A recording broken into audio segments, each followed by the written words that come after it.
Bahasa Melayu tahun 5, Unit 21 Teknologi Hijau, tajuk Tiba-tiba Cerah. Aktiviti, mengenal pasti dan membina ayat susunan biasa dan ayat susunan songsang. Tajuk Tiba-tiba Cerah.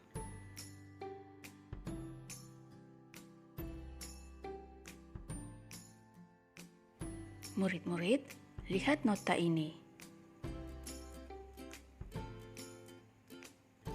Ayat susunan biasa ialah ayat yang subjeknya di hadapan dan predikatnya di belakang. Contoh ayat, sensor pergerakan ini menjimatkan elektrik. Sensor pergerakan ini ialah subjek, menjimatkan elektrik ialah predikat.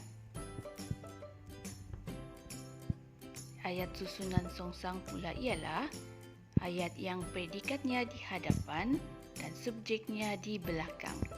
Contoh ayat, menjimatkan elektrik, sensor pergerakan ini.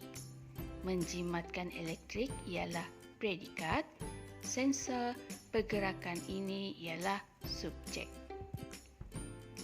Lihat semula ayat ini. Sensor pergerakan ini menjimatkan elektrik. Ayat susunan biasa. Ayat susunan songsang menjimatkan elektrik, sensor pergerakan ini.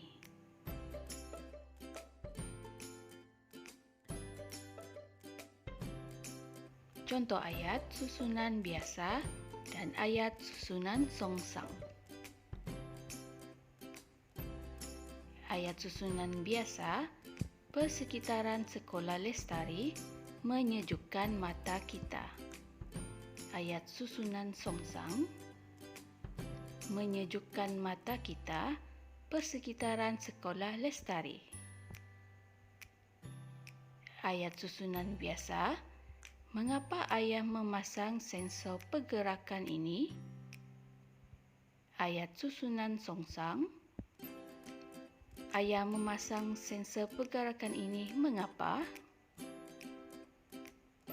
Ayat susunan biasa, teknologi ini sangat cekap. Ayat susunan songsang, sangat cekap teknologi ini.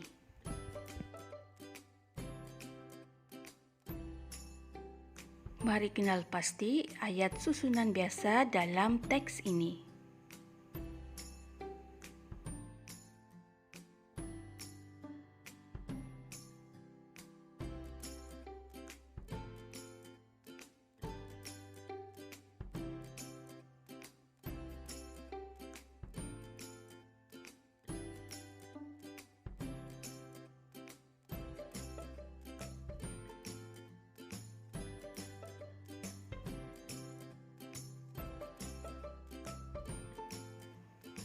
Ayat susunan biasa dalam teks tersebut, Afifi melihat ayahnya menambah baik sistem lampu di dalam bilik air.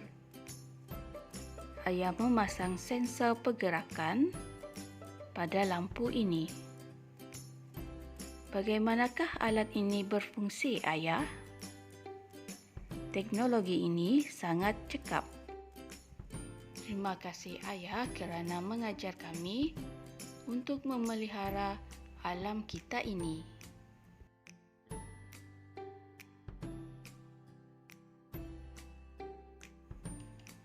Mari kenal pasti ayat susunan songsang dalam teks ini.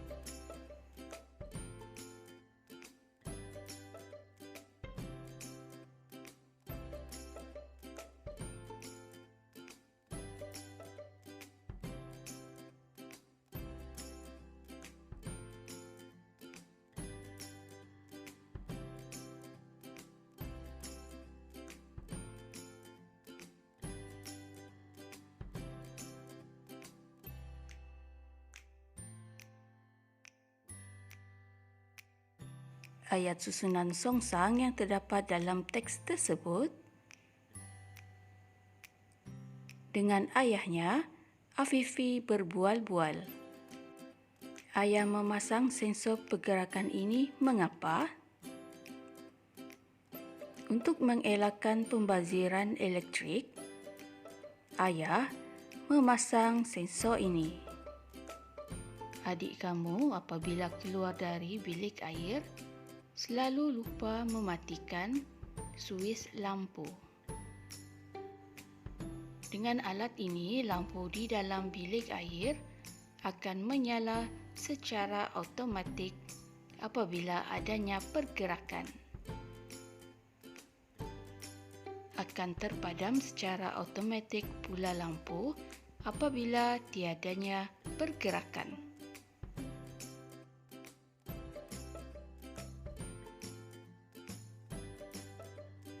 Murid-murid, mari bina ayat susunan biasa dan ayat susunan songsang menggunakan frasa yang diberikan.